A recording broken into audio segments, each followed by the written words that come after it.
নবী করিম সাল্লাল্লাহু আলাইহি ওয়াসাল্লাম ইরশাদ করেন, তোমরা দুনিয়ার স্বাদ, আহ্লাদ ও আনন্দ ধ্বংসকারী মৃত্যুর কথা অধিক পরিমাণে স্মরণ করো।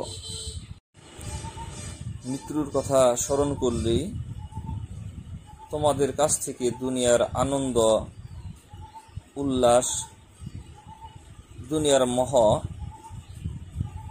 হ্রাস পেতে থাকবে। হযরত আয়েশা রাদিয়াল্লাহু আনহুমা হতে বর্ণিত,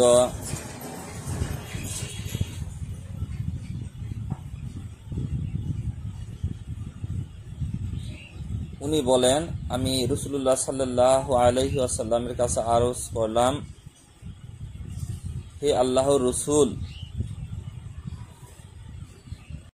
হাসরের দিন শহীদদের সাথে আরো কাউকে কি শহীদের মর্যাদা দান করা হবে? তখন আল্লাহ হাবিব সাল্লাল্লাহু আলাইহি ওয়াসাল্লাম ইরশাদ করেন, যারা দুনিয়াতে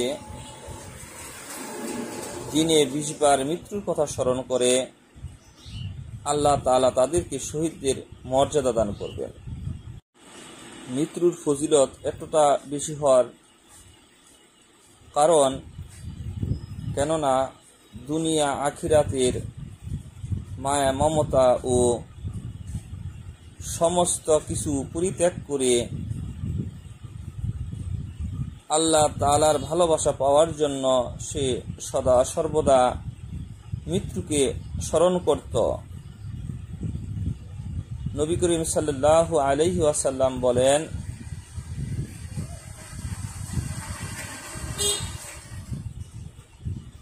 মৃত্যু মুমিন ব্যক্তির জন্য উপহার স্বরূপ। তাই সদা সর্বদা আমরা মৃত্যুর কথা স্মরণ করব।